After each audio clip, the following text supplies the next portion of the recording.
Om Jananim Sharadam Devim Ramakrishnam Jagadgurum Padapadme Tayo Shritva Pranamami Muhurmuhu.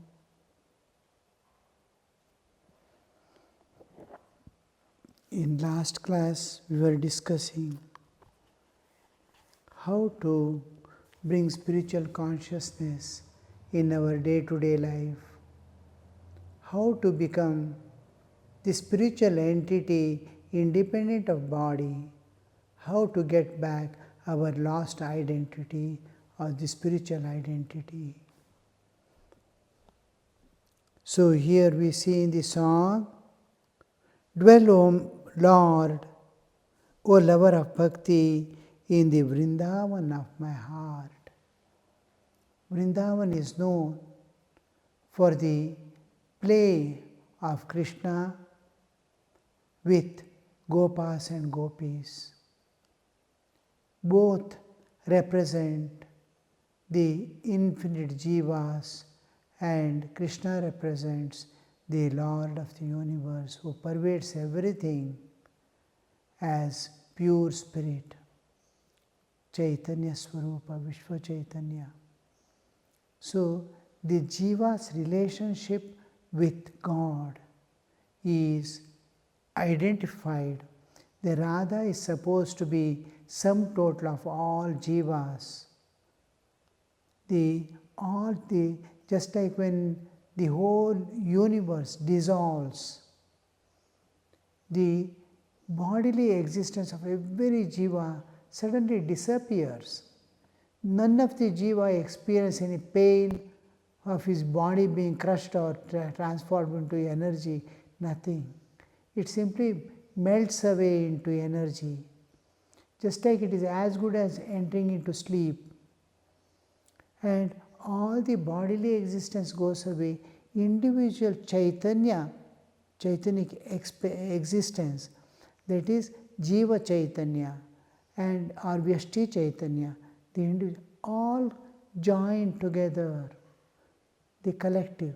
This collective existence of all jivas together as a part of the Ishvara, the Lord of the universe, is supposed to be floating in the ocean of consciousness, Chaitanya.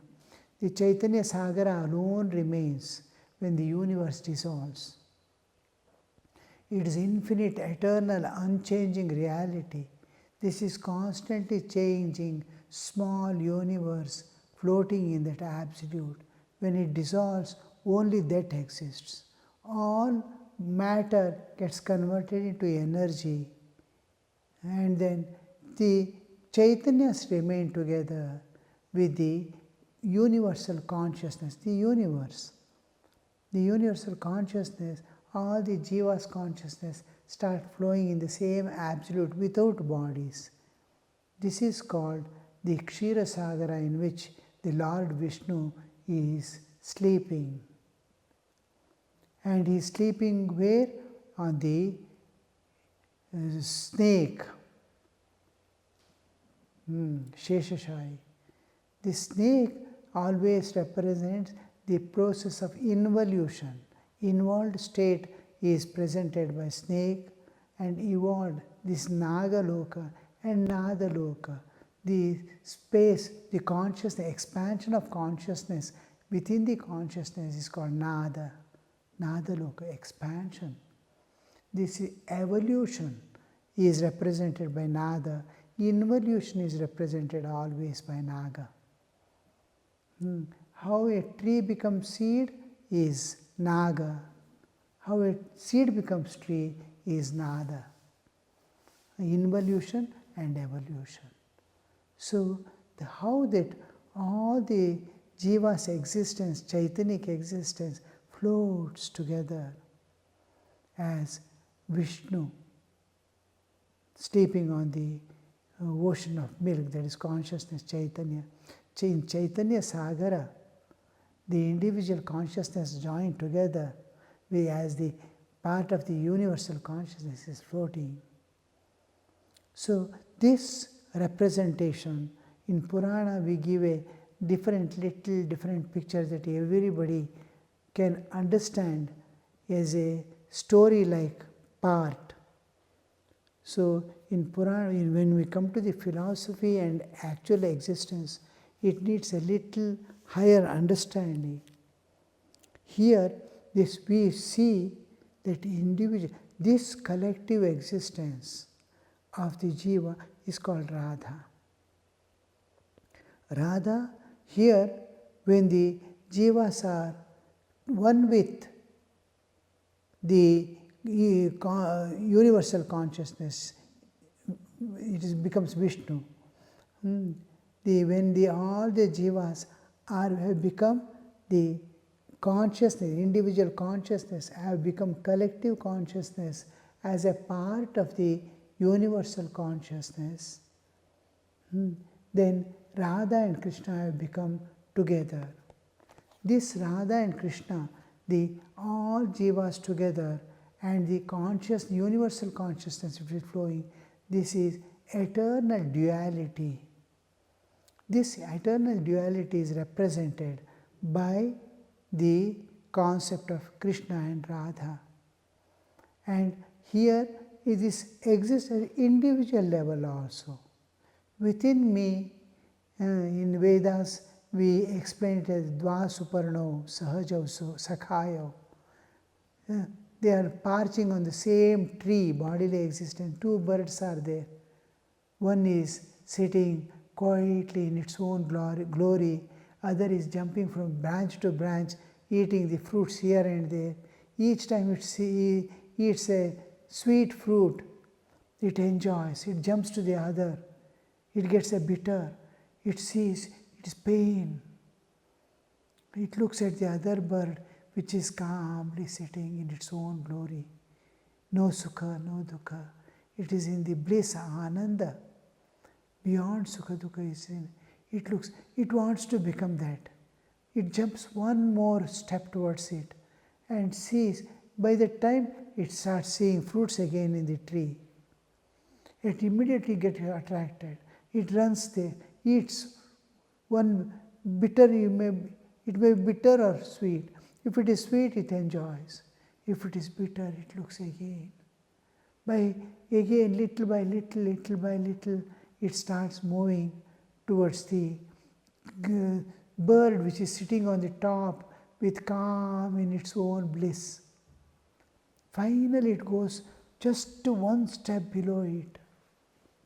Next step, it is finding more and more freedom, more and more joy, because the fruits are not attracting it much, because it has gone to the top level where the fruits are far below. And one or two fruits that are exposed to the sunlight, they are sweetest of all. Finally, it goes and sits by the side of the bird which is sitting in glory. Suddenly it finds there are no two. It is there only one. It was its real image. And this bird which was jumping here and there was a false image of the real. Real was that bird. So Jivatman and Paramatman exist in the same bodily existence as two eternal entities. So till they become one without second. When it becomes one, it becomes infinity and eternal. So this concept, you be, there is Hriday Vrindavan, and you manifest there, and my bhakti, my self-offering, bhakti is to share myself, give myself entirely to you. Unconditional surrender, unconditional giving is this one of the important meaning of surrender. The moment you surrender, you will be in the lap of Divine Mother. The surrender, two important aspects of surrender is one, the moment you surrender, you are safe in the lap of Divine Mother. And second is, you become immediately the instrument in the hand of God, and God He can do His work through that instrument. So, this surrender. So, here we see that Jivatman, my bhakti, my giving myself, my surrender, my offering myself unconditionally to you is Radha. Radha, and I become one with you. Like a river flowing into ocean becomes one with the ocean, the individual consciousness flowing into the cosmic consciousness becomes one with that consciousness. Be bliss entering into bliss. Bindu entering into Sindhu to become Sindhu. So here he says that bhakti, understanding also is Vrindavan. Vrindavan term is used because there are two entities which is eternal dual. Eternal dual, why do we call this? It is going to become eternal single. Advaita, it's Dvaita, Shashvata Dvaita, or it is Shashvata Advaita. Joining, it becomes Advaita, eternal, and eternal Dvaita. So, Vrindavan means there is Jiva and Shiva together, Vrindavan of my heart. Here, another thing we have to understand is when you enter into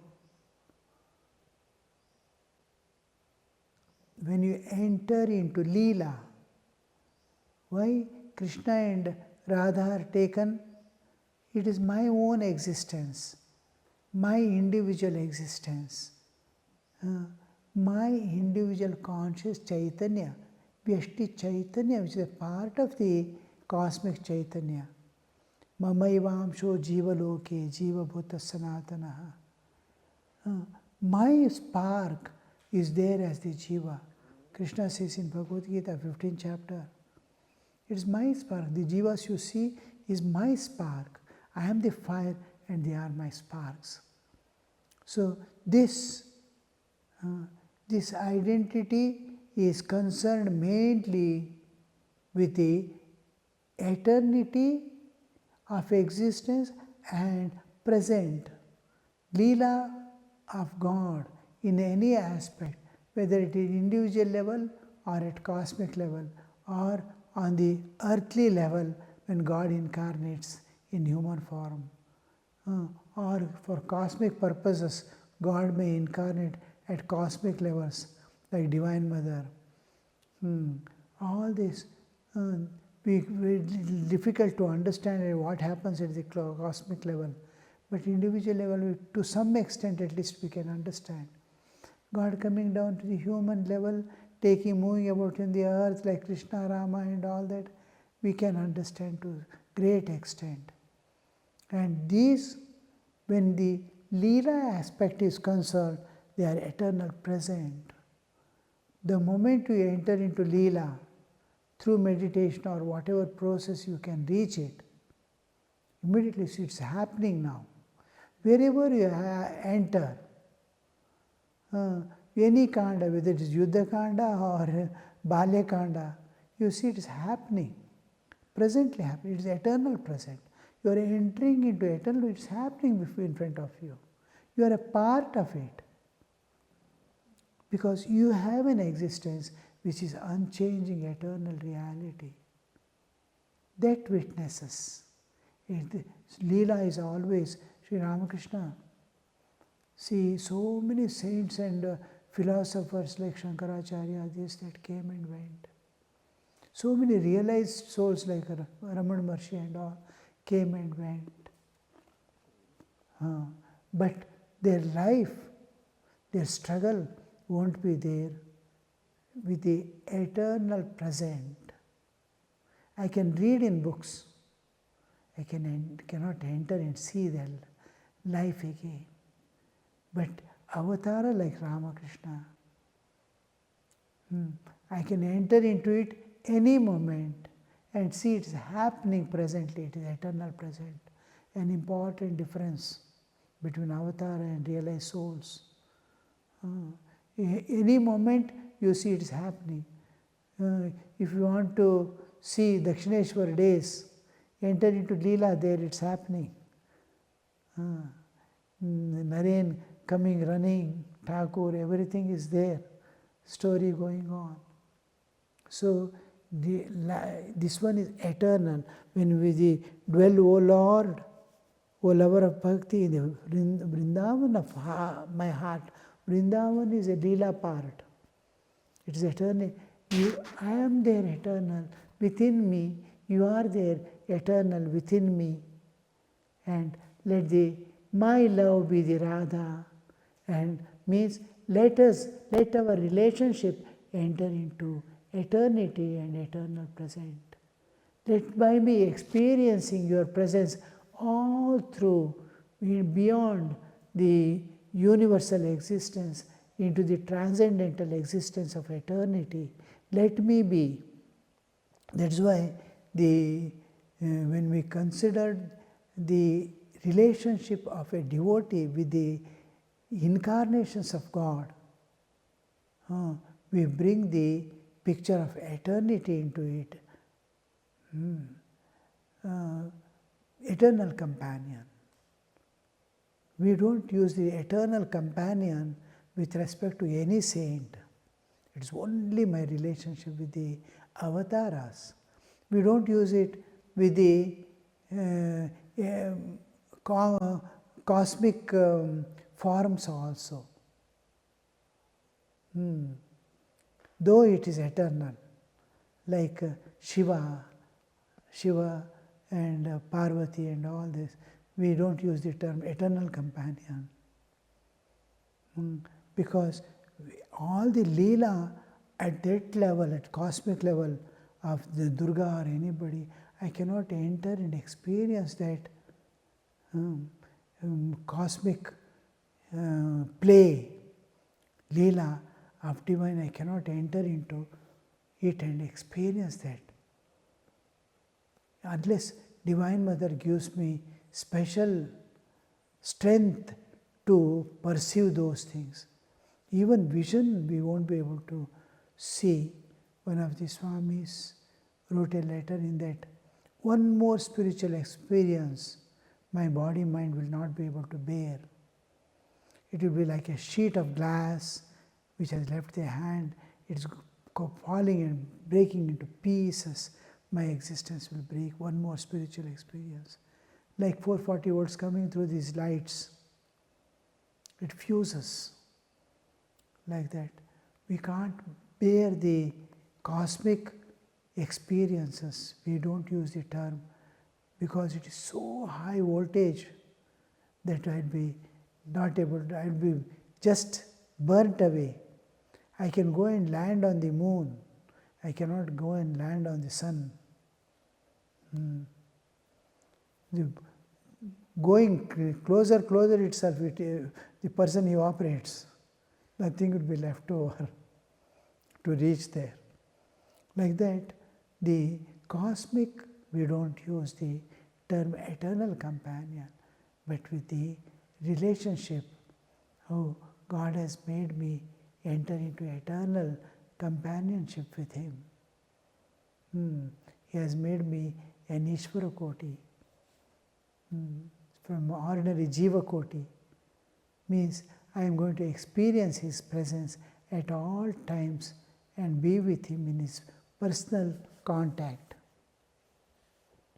So the Hridi Vrindavan, my heart, in the dwell, O Lord, O lover of bhakti, in the Vrindavan of my heart.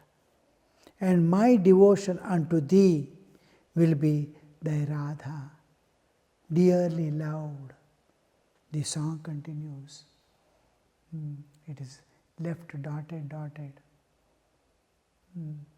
The Radha is Lord's His own presentation.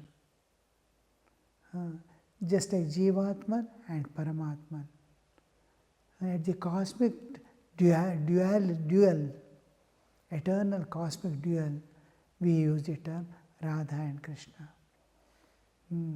So these are little complex philosophical understandings which we practically experience as we go, take the inward journey and transcend the physical existence and start entering into the internal layers.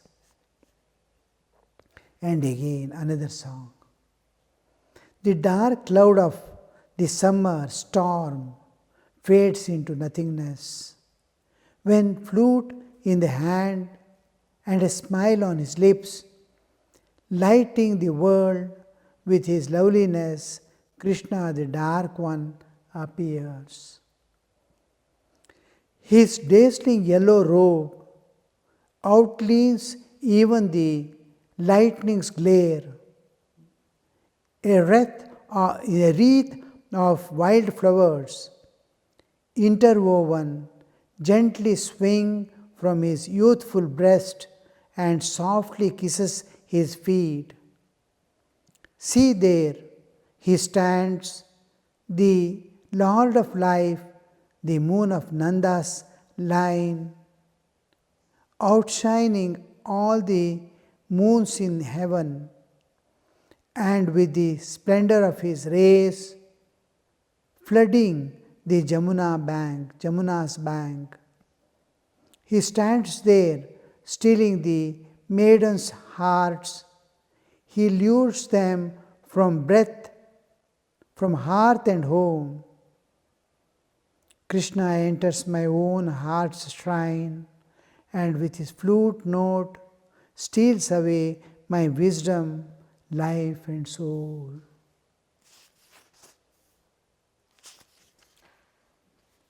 To whom shall Ganga Narayana pour out his tale of woe? Friend, you might have understood had you but gone to the Jamuna's bank to fill your water jar. Sri Ramakrishna used to say, whether you accept the story of Radha and Krishna's living in the Vrindavan, you accept the story or not, but understand the love between the two. We see that love everywhere at the topmost level. The love that begins in the childhood as the narcissistic stage finally matures into the universal love at the matured state. And finally it becomes the universal love. And beyond it, it enters into the divine realm to love God. And here we see, as we go to higher and higher levels of expression of love, we see greater and greater freedom, greater and greater light, greater and greater peace and bliss. We are moving towards the absolute. Love expands. What is love then? Love is outpour of my own existence. The subjective manifestation of the Atman we call love. The objective expression of the same Atman we call beauty. I am pouring out myself. I am becoming liquid and flowing like. I am melting away and flowing. My heart, through my heart, my Atman, the self, the infinite behind, through various levels of expression, it is flowing out. The infinite from my behind, the Atman is flowing. The Ananda, Satchidananda is flowing through my heart as love. And there is no place where it can find its fulfillment, because everything is limited. This is unlimited. So another objective existence is being perceived. The object which I love must be again a symbol of infinity. Then from infinity, eternal, not only eternal, infinity is limitless. Limitless is flowing through body and mind into the another limitless, which has body and mind, and enter into the again infinity. Infinity flowing through the finite and reaching the finite and entering into again infinity. Then only this is love. To make my love flowing again into infinity, I bring myself is presenting there as the beauty. Beauty is objective manifestation from that side, from my Atman also. Wherever I see beauty, that beauty is my Atman's beauty. I am loving myself. When I see a beautiful flower, it looks an objective. I am loving an object. No. This we see clearly brought out in Brihadaranyaka Upanishad, wherein he says, the husband loves his wife not because it is body, but because it is self. After the death, he no more loves, he gets frightened to go near. Same body is there, but he doesn't go. It's for the Atman's sake that husband loves his wife, the wife loves her husband, a mother loves its child loves its mother, because Atman is there. It is love of the Atman to the Atman. The beauty or anything we see objectively is the objective manifestation of myself. And love that flows, my liking, my acceptance, my willing to give myself and take that as mine, is what we see as the love. We must clearly understand these principles which govern, and we are accustomed to be material and the material world, contaminated with lowly living. So we have to transcend that when these things come into picture. Om Shanti Shanti Shanti Harihi Om Tat Sat Shri Ramakrishna Arpanamastu.